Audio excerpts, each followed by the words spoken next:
Wasabi gangsters. We're gonna do today's video a little different. We're gonna switch the. Or by the way, I'm doing my best Tom Orange impression. So that's. I mean, it's definitely not as good of a mustache, but you win some and you lose some, right? And I lose that one. But I'm gonna start with my writing today. I think I'm at a point where, I mean, even though I did finish actually a good amount of reading this week, which I'd love. I'm gonna talk to you guys about later in the video. So if you're here for the reading, I will do my best to leave a timestamp in the description for you guys to go check out. But I'm going to start with my writing because there's some big things happening, especially these coming months. And I think it's probably a good time to pivot to talking more about that in the beginning and then narrowing in on the reading at the end and my experiences with the books I'm into. And I can say that this past week with reading has been excellent. So writing wise, last week's video, my mic cut out. So I think the lightsaber had turned on and it blazed out the microphone bit, and which makes sense. Lightsabers are pretty dangerous. So I had to, it cut out like 2 minutes of audio at the end of all that. But essentially, I start discussing that I'm commissioning 3 different pieces from Robert Trotia, who did the landscape piece that I shared. So if you're watching this, you can go on my Instagram, you can go on my Patreon, you can go on my Twitter, you can see the landscape piece that Robert Trotia did. I hope I'm saying that right. Maybe it might be Trotia. And you can see it's beautiful work. I will try to maybe put it in the corner in the thumbnail up here as well, so you guys can see it here, but I will leave links in the description below for you guys to be able to go check it out. It's a fantastic piece, and he will be doing 3 more pieces, one in May, and then I think 2 more before the fall comes around. He will be reading my book, which I think I don't remember if I got to say that. If I know I said it in my writing update on the physical writing update that I do on my Patreon every week, and that's going to be a newsletter here soon for you guys as well. But I'll save that update for later, because actually, maybe I'll just say it now. Hopefully, this is 12 o'clock. You guys will, my website will be live hopefully by 12 o'clock tomorrow, and you guys can check it out and sign up for my newsletter, get the Blood Rebellion short story and the PDF of the prologue plus chapter 1 of Tears of the Fallen, my first installment in my first ever epic fantasy book. Oh man, which is really exciting. And there's so much going on right now. I have a bunch of people reading it currently. So I'm actually switching up the rounds of editing for as I figure out more about my process. And so what I started doing is I'm currently 38 of 44 chapters through my second round of book 2, which means that by the end of the month I will have that in the hands of 5 readers that I selected, which I can share their names. But I'm going to hold off on that just simply for the sake of, I actually should probably just confirm with them before I do this. Annette, who's actually my proofreader reading book 1, will be one of those people. And then my other proofreader will be another one of those people, early alpha reading. And then also in my ARC form, I have a list of a ton of people who will be alpha reading in June, July. But I want some major feedback from a very select group of people. 2 of which I have worked with in the past, 3 of which I've worked with in the past, and 2 of which I'm going to be 3 of which I'll be working with going forward. Did I say 2? So maybe I only have a few, but I'm going to be getting really early reader feedback just so I can go in after the second round and hone in on some story elements that maybe need a little bit more working on. And then that draft, the third round, will go to a bigger group of alpha readers who will give me more mass feedback. Most of the people who sign up on that ARC form, I say most because I haven't gone through it yet, will to be an alpha reader will be a part of the alpha reading team that I'm building. And after that round of feedback, I'll go in, make some changes, probably sit on it for a month. And then while I'm working on book 3, and then I'll send it off to Dave, my developmental editor, and then we'll get the ball rolling to try and get book 2 out before the spring of 26 is the goal. But again, that's right now, because I have the cover. I'm going to do the cover in July for sure, and we'll have the cover and title reveal probably around once alpha readers get their hands on it, just to avoid leaks or what have you of what people are shouting out about it, if they are at all. If they're talking about it, that's a good thing. So yeah, we'll see how that the whole alpha reading process goes. I'm really refining my process with book 2 with the hindsight of everything that I did in book 1. And also having some following and people that are willing to read the book, which is great. It's really helpful for me. It's going to make the story so much better, which is crazy because I'm so excited going into it. I actually had this conversation with Zach over at Zachary Shea, or Shea's Library. I don't know if he changed it. Essentially, my first book, it's like you're learning to play the guitar. and playing the guitar, you are putting your fingers on the strings and navigating the fretboard, and it hurts, and your fingertips are callousing, and it's like stretchy and sore. And I find that with book one, it was a lot of that. A lot of my passes with early drafts was that. It was, navigating the pain in my hands, so to say, as an analogy for the pain in my membrane, my brain. Bad analogy. And then I went to my editor, guitar teacher, a couple of them, and got better and got feedback and played in front of people. And you start learning more and more about your process as you go. And going into book two and being in book two, I was a little nervous that I was going to have that same experience after having drafted book two, before I really started honing in on book one. Honing in on book one has made the second pass of book two so much better. And I'm even where I'm at going into the scenes that I'm going into currently revising into chapter 38, 39, and the end, this like big climax of the book, I'm starting to recognize the excitement that I now have to like pick up the guitar and play, and the confidence that I have going into it. Like, I know it's not perfect. I know it's not refined right now, but the excitement of the story itself that I have, and the confidence that I have going into it, knowing that it's not in a place that it's going to be at the end. I know that. But it feels good. And I urge people out there in a creative venture to get through the calloused fingertips and the, hurting hands, just to whatever it is that your creative endeavor that you're doing, just to like grind through it a bit. That got motivational accidentally. Wow. But, just do it. That's essentially what I wanted to say about that, because Zach and I were talking about it, and I don't know, it started hitting me today. And it helps me to have those conversations, because it's an awareness that I like to have, and I like to be aware of for myself, because it just really helps pull me out of the dirt and the disgustingness of feeling like not good enough, which I think comes around a lot for everybody. And it's important to accept that sometimes, and just be like, okay, maybe I'm not good enough right now, but I will be good enough if I keep going. Every page that I put down will be better. So that's where I'm at with my writing. Book one stuff. We're formatting right now. The arcs, you can still sign up for the arc form. It's going to be in the description below. It's on all of my social media. It's going to be on the website. You guys can sign up there if you're still interested in arc, a digital one. That will be available until the 1st of June. And I will be holding, look, the goal is to do a giveaway of 10 books for the 10 weeks leading up to the release of 10 physical signed advanced reader copies for the masses, per se. And signing up in that arc form does put you, it gives you an extra submission in that giveaway. I'm going to come up with other things for the giveaway, including like hashtag on social media, things like that, just to kind of get the word out there. So if you guys are interested at all in receiving a physical advanced reader copy of my book, I highly urge you to sign up for the digital arc release, which will be going out hopefully next week. I'm expecting Abel, who did my typography, who wrote Crimson Fire, which, by the way, I have some reading updates on right here. He is fantastic. He is going through my formatting now. We're getting the chapter art and the chapter break art and the art put into the book for the paperback release, which is actually really exciting. I wasn't expecting that. Jack Shepard finished the map. That's going to be up on the website, which I actually will have a map here in my palm in the thumbnail of this video for you guys to see, which is so exciting. It is so cool to see my world brought to life.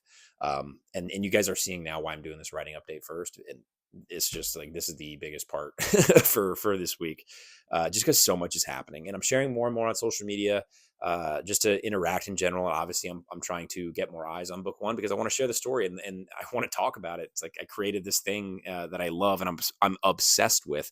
You can ask my girlfriend, and I want more ears. I want to have more people to talk about this story with, because it's been cathartic for me to write it. It's been cathartic for me to experience it, and I have loved this process. I can't say there are parts of this process that you definitely endure that are harder than others, but it is worth every ounce of pain, which is, it speaks to some themes that I tend to explore.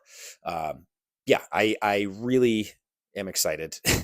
And if you want to sign up for the art form, sign up for it. If there's going to be a newsletter for you guys to experience the short stories, the beginning of the book, if you're interested, all that jazz, before you even get an arc.